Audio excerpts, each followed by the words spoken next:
Okay,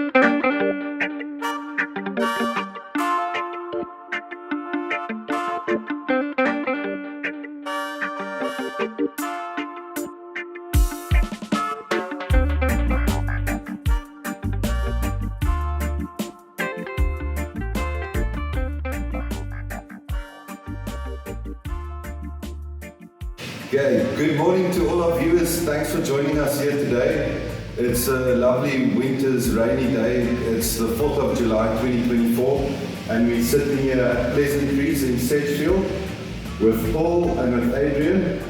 They invited us here. It's our first time here today. Alice is also joining us on Saturday. So yeah, thank you very much for having us here, and yeah, we're going to just talk a little bit about your club and about the cannabis scene in South Africa at the moment and what's happening. Okay, so firstly guys, would you mind introducing yourselves to our viewers and tell us a little bit more background about Pleasantrees, like how did you get into this and yeah, when did you start? Sure, 100%. So yeah, Pleasantrees was founded in like 2020. We're in the Lita at the time. We set up an online shop, and we saw we had a friend who left the Lita and moved out to Garden Route, and we saw that there was like a desperate need for like cannabis clubs in the Garden Route. There weren't anything really here besides for obviously the Cannabis Club and Flex, but nothing along the Wilderness or Sedgefield and Islay side. And we obviously just wanted to bring cannabis to the people in the Garden Route. I think this is like a cannabis club here. So we moved down here and opened up Pleasantrees, and yeah, it's been going good ever since then. We've also always had this perception that there's not enough of these establishments, especially in the Garden Route area. So earlier off camera you told me a little bit about your history, like it didn't just go smoothly, like you had a... Yes, we've had lots of hiccups along the way. Yeah, so our shop in Wilderness, we had a problem with the landlord, the new lease, because there was a line between the agents and the landlord. And then we set up a club in Islay. I had some issues there. George also had some issues there with the police, got arrested in December. The court case luckily got resolved in April, so it was quite a long, expensive journey that was caused just for cannabis, when we were just literally supplying people a place to come and share cannabis. And you know the police in like George area, we know are very strict when it comes to cannabis. You also told me that your case got thrown out. Yeah, and that we have insufficient evidence, and now we will be taking the George police to court for wrongful arrest. Okay, I see. So that's very interesting. Respect to you guys for standing up for your rights and pushing forward the agenda for cannabis. Look, I mean, it hasn't been easy, and doing a cannabis club, it's not just all flowers and roses, and as much as you'd like to think it is, but it does get a bit difficult at times. But the end game is always to give someone, like people, a place where they can get safe, good products, and they know their members are getting what they want, and then we know who our growers are, so it just brings everyone and the community together at the end of the day. So you guys are co-partners in Pleasantrees, is that correct? Yes, yeah, we're co-partners here in Pleasantrees and Sedge. So I started with Paul in February this year. Okay. It was February, yeah.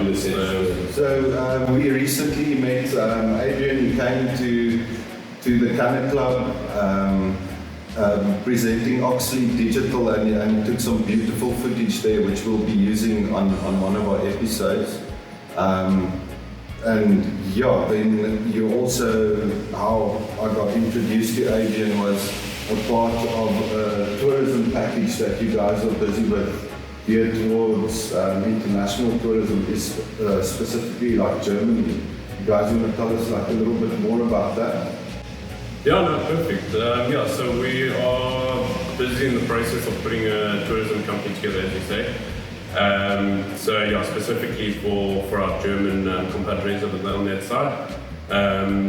So what we're trying to do is bring international delegates through here to kind of give them a general idea of the culture behind cannabis in South Africa. So that would include like all the... So like obviously luckily with Germany changing their legislation and allowing clubs from the 1st of April. Let's bring you this story and head to Germany, where a major switch in its approach to cannabis has seen growing equipment and seed sales soaring. Germany partially legalized cannabis in April, allowing adults to possess substantial quantities and cultivate up to 3 plants at home. But for those who just want to buy it, there are now what's known as cannabis clubs, which became legal at the start of this month. Well, I talked to Niels Harbers about this, founder of Mariana Cannabis, which is an umbrella organisation for future cannabis clubs across Germany. And I started by asking him how these clubs work. A cannabis club, it's a club organization, so it's kind of complicated because of the EU law.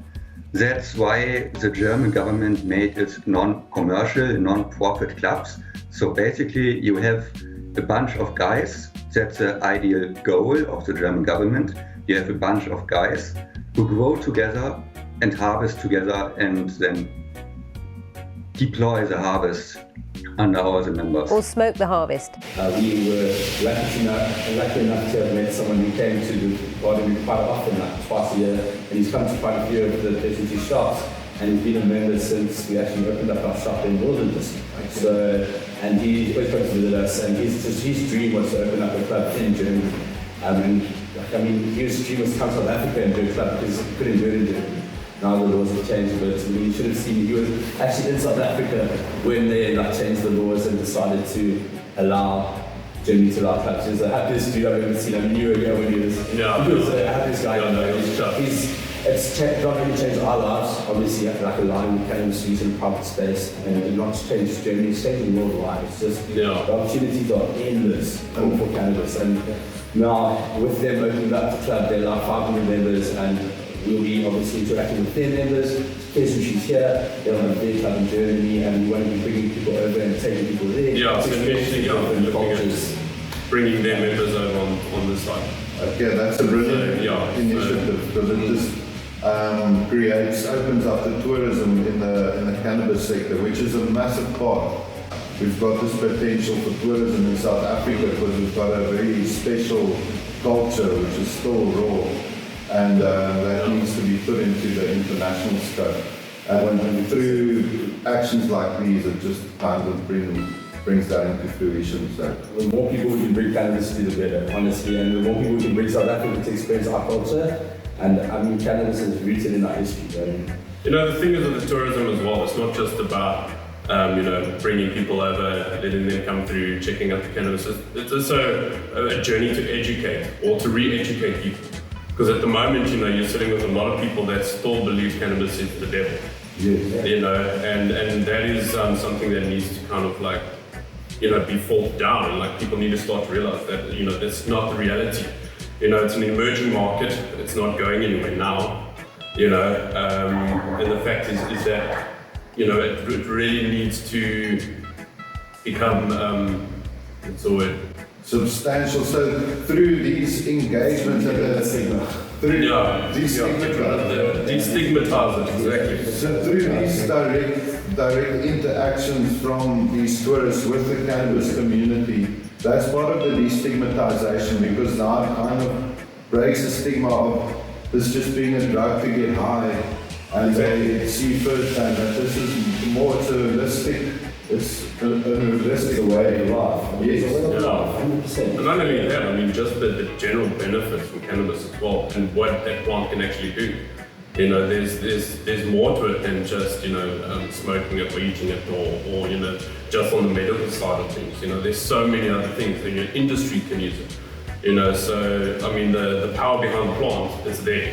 And people need to realize that and need to kind of move away from that anybody that smokes weed is a hippie and is a drug addict and dirty, lazy, red eyes, that whole stigma, which is not the case. There's a lot of functioning members in society that smoke cannabis. And there's a lot of high-profile clients or high-profile people in the world that smoke cannabis. Yes. And they seem to be doing all right. you know, it's on the same basis as alcohol. You know, everything that you kind of put into your body, it's, you know, moderation. Obviously, you can take something too far. You know, that's yeah. That's a responsibility you as the consumer have to make. It's a conscious responsibility. You can't blame the plant for any negative or harms caused if you are the one abusing the plant. Exactly. Yeah. The magic is still in the plant, the healing power is there. It's just to respect it in a way that you can understand it to maximize healing potential.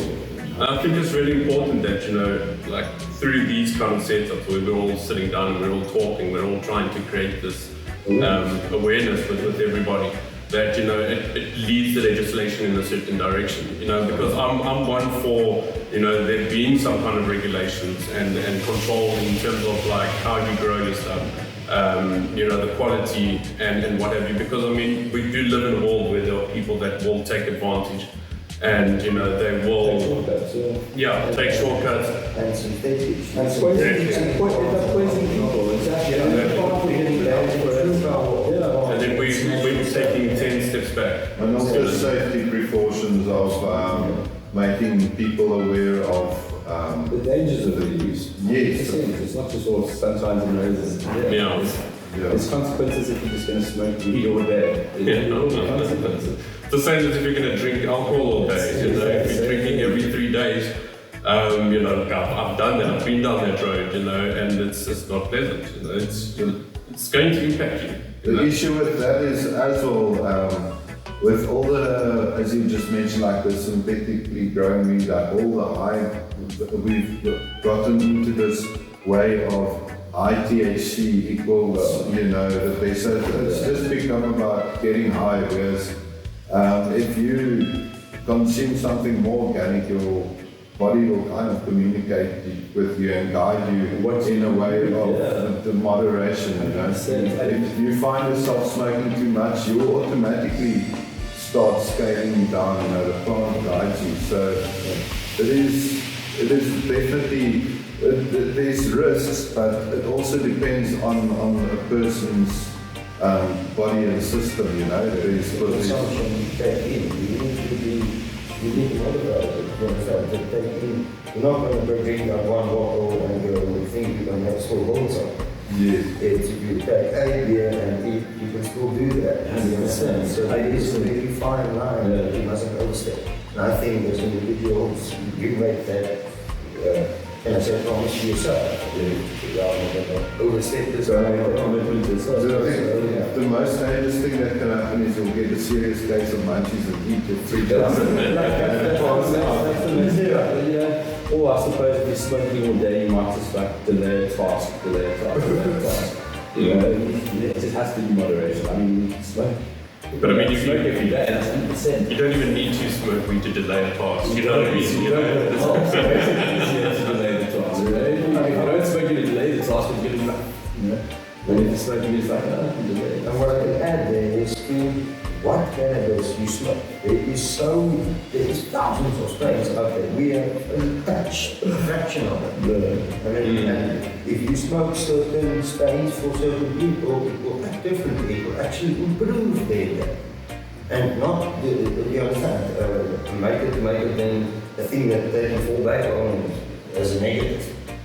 Some people use it to get out of bed in the morning. Exactly. It's depending on what you're using it for. And this is where we need to start educating international, getting the information, seeing what stains and how we want to connect it to the people, and then help them at the end of the day. And that's being a part of the club. We need to be able to educate our members on what strains to use for what. You know, you have to, like, if you know, when you're registering to be a member of a club, we have a message box. If you're using cannabis for a specific reason, for sleep, energy, you know, what if you're using for, let us know so we can guide you on which way to use it and what you're going to be using, what's going to benefit you. Because if you're suffering from high anxiety, I'm not going to give you a sativa that's going to make you feel up the wall and push you over the edge. And I mean, also, we so like you said, draw to think about high THC levels, the benefits of the terpenes are so overlooked. It's actually crazy. I mean, you're only starting to scratch the surface now of the benefits of terpenes and learning different plants and what the terpenes will do. Like, you know, lavender terpenes are going to make you calm, and they find in a lot of different strains. Like the terpenes thing are similar, so we're finding this up now and getting to understand a lot more about it. And I think the more we push towards that instead of THC and look at the plant as a whole, I mean, full plant extract is just always going to be better than a distilled product. Yeah. Terpenes are responsible for the smell and the aroma of the cannabis plant. Over 100 different types of terpenes have been detected, and that's why there's so many different strains with so many distinctive flavors, such as berry or citrus or pine. And these flavors can produce effects for users. That's why you'll commonly see things like flavor wheels, such as this, that licensed producers or other cannabis companies have produced. And what they show are the terpenes and the effects that are associated with it.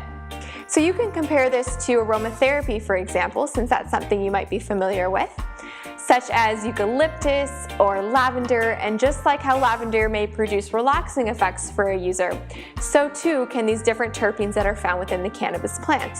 The entourage effect, as you mentioned earlier, as well. Most of these non-cannabinoids work synergistically with the other chemicals found within the plant. This is known as the entourage effect.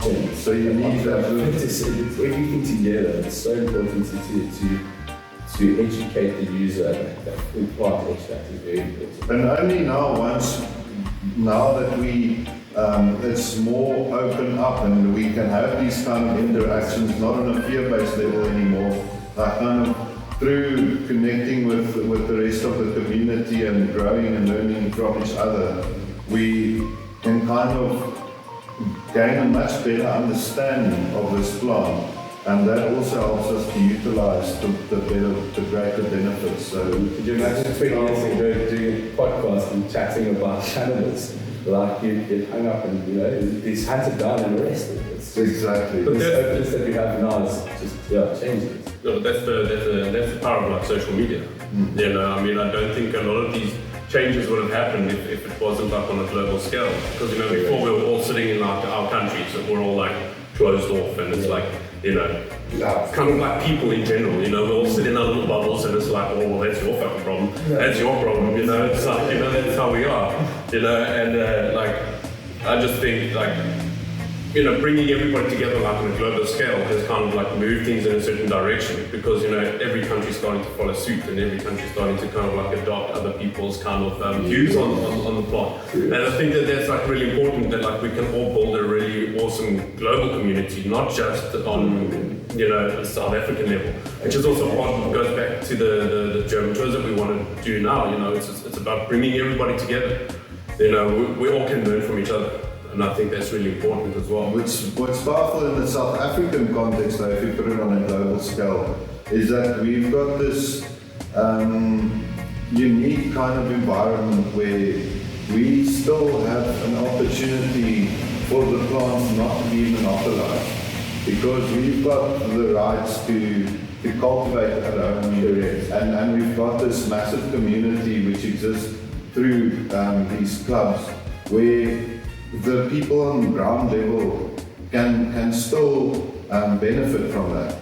And even more than that, it can be extended to benefit local communities which are previously disadvantaged through cannabis prohibition and apartheid and all these things, like through empowerment initiatives like we do at the club, like the sisters doing processing and extending so these club environments definitely add a lot of great benefit towards unlocking the potential of the plant. And getting the community involved.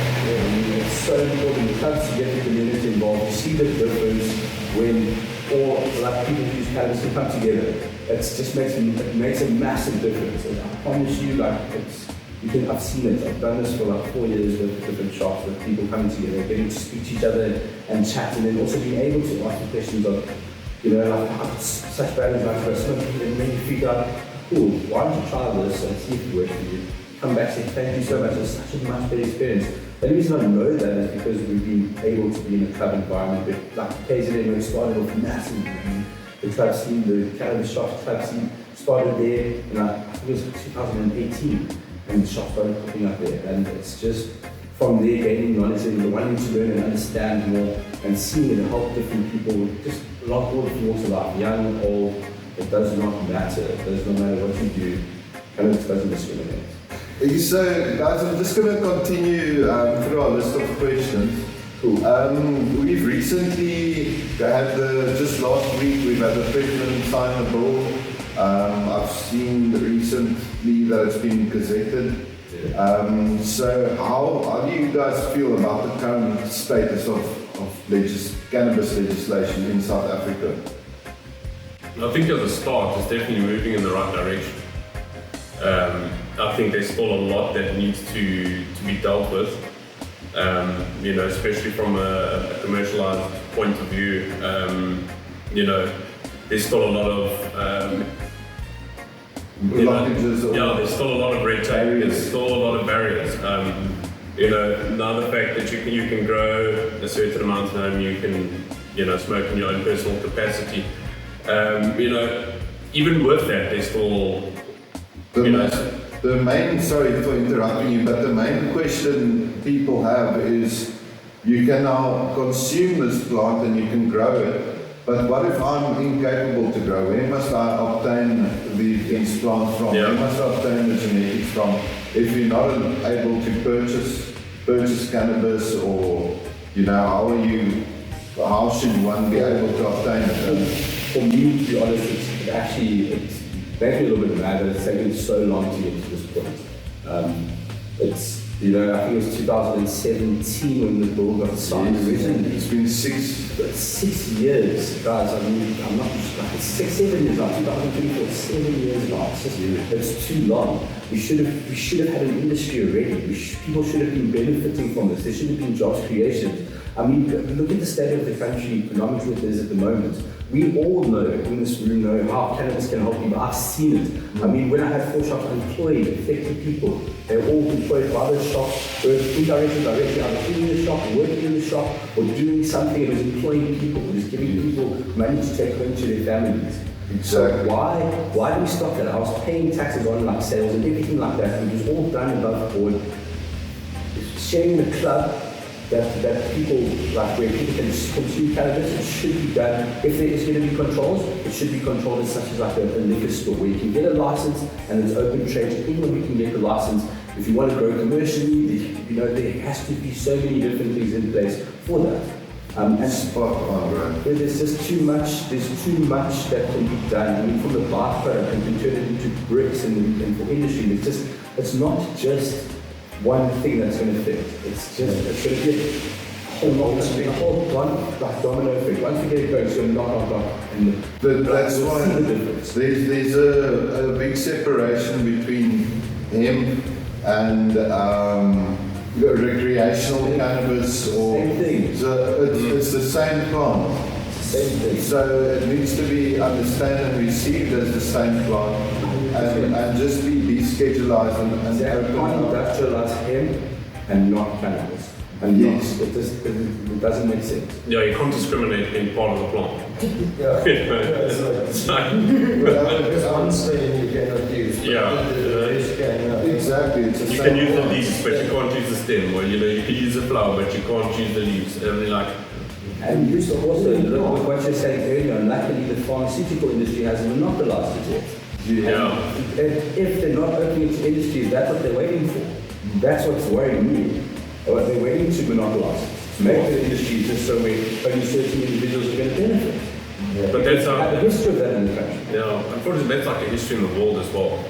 As this plant is, it's readily available. It's everywhere. Especially in South Africa, considering our climate and whatnot, and how this plant can grow here. And to knock out the smaller guys, or like, for example, like the indigenous tribes and all these people that could benefit from the plant, which they've been using for years, is a little bit perverted in my personal opinion. It's basically pushing it again into the 1%. So 1% of the population that has money, that can afford, will, you know, benefit from this plant. And then I don't think that's the right way to go about it. I think it really should be free for all. You know, and I do believe in a commercial market as well, and I do believe that should be something that should, you know, have its own regulations, its own quality control, you know, depending on where you're going to get your seeds from, or if you're going to grow it yourself, or if you're going through facilities. Fine, let that be the case. It's 100%, you know, put some VAT on it, put some tax on it. Man, I'm happy to do it. You know, just do it. You know, stop sitting on this thing and kind of making it really, you know, uncomfortable for everybody. You know, it's just not Viable. it's not viable, and it can't last like that forever. Yeah, not sustainable. You know, Anything you want to add to that? just in terms of energy, for example, Yeah. in energy creation from the plant. And the thing is, I mean, we're in a country where the energy is just it's, yeah, the energy is a big problem as well. But I mean, the plant in where South Africa is now, I think honestly this plant can help this country out of the dark that it's in. It's not in just job creation. That we put that awful was sitting here, we know South Africa's rights, everybody knows. The highest unemployment rate in the world. We just spoke to Adam this morning about it. This can help already. It's been helping already. That's right. And then the other thing is from all the smaller tribes, like you said, what about those guys with their special genetics? The farm that they've maybe mastered there out of the land race that we're going to now just lose because we're only using this. I think it's so wrong. It's so wrong. Everybody should benefit. And like you said, we need everybody, 100%. There's so much, internationally and in South Africa to really change. you know, it's like being sat on. So that they're sitting on this, and it's like, well, how do we do this? And the fact is just to start doing it. You know, just open up the market, let it happen, and let it happen naturally. You know, instead of like a small group of people that's saying, you know what, I'm going to keep this for myself. You know? We've always been saying that the cannabis plant has like a very special spirit of its own, and it kind of will steer this thing in the right direction where greed doesn't align with the frequency of the plant, you know. And we're hopeful that like here on the tip of Africa, in South Africa, through our special, we've got one of the best constitutions in the world, even though there's corruption is rife and all that, we've still got a justice system which protects us. So with the collaborated effort of the cannabis community, we're hopeful that we can create something that is, you know, for the people and for the plant, you know, which on a unified level that can bring the people back together, because that's also something with our country is people are standing very divided still from the reports of apartheid, and there's, you know, politics today, there's a lot of separation. So cannabis can also massively contribute when it comes to that. 100%. At the same time though, you can't please everybody. You know, there are going to be people that aren't going to be happy with the way things are done. But the thing is to try and do it in such a way where there is a vast majority that says this is the way we should be doing it. So the majority that benefits, that is the way it should be. I mean, the only people that are going to be unhappy from the majority of the people benefit, like the only people who will be unhappy from it are the greedy people. So that's fine. We're just going to continue with the questions, and the next one I've got is, how do you feel South Africa has changed since the 2018-2017 privacy judgment?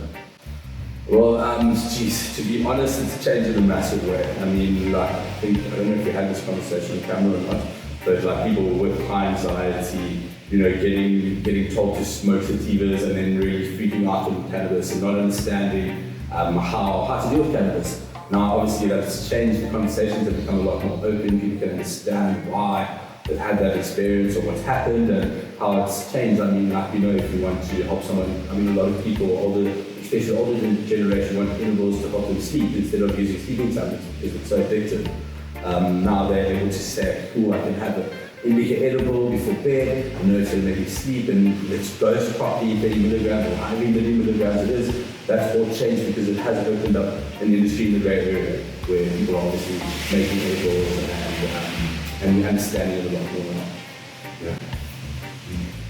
On the side, how do you feel South Africa has changed? Like I said, South Africa has changed a lot into, as you can see, the clubs are forming. We are unitizing the community of cannabis, and I think it's moved forward a lot. I mean, we're sitting here as well as in the cannabis industry. I'm coming from a mining industry, dense mining industry, 30 years, and company closed down, didn't have a job, so I had to make changes. And I found myself in the cannabis industry, and it's been heading quite upwards. And you find a lot of people coming from high profession backgrounds entering the industry, so in that sense, it definitely has steered a new way of how to cope in this economic environment and create new opportunities. 100%. We're gonna wrap it up with the final question, and that is just like a positive message from your side as Pleasantrees to the cannabis community. A final positive message and blessing from your side, and how our viewers can support you. Well, the best way to support us is to go into a local cannabis club, become a member, learn about cannabis, see how it can help you, and educate yourself about the usage. And if you're ever in the garden route, come pop into our shop in Sedgefield, and we will have more clubs opening across the garden route soon, and come visit us. And that's how the best way to support us. And I think not only, just to expand on that, educate yourself, but then take that education and then go and educate other people. Yeah. And break down the stigma. And I think that's where it's at. In terms of my positive message is break the stigma, and I think if we can get more people in here, into your club, into other clubs, community, people that have been in this industry for years, that know what they're talking about, that can, assist you and give you a bit of a general idea of what the plant's actually about. Will just really help in terms of moving things forward in a better direction. From where we are now, from where we were in the 80s, we're leagues apart. So let's just keep pushing it forward, and let's just keep, making the changes, making the right changes, and let's go for it. Thanks, Peter. And a final positive message from your side. Working together and keep it about the plant. Yeah, people are going on, these people, this guy, it's not that, it's keep it about the plant. The plant is what's needed. And there's enough for everyone. It's just big enough for everyone, and if we do it properly in the right way, it's going to benefit us for generations to come, like 100%. Yeah, so that about wraps it up. Thank you once again, Paul. Guys, thank you so much. Thanks, guys. And thanks for pulling through.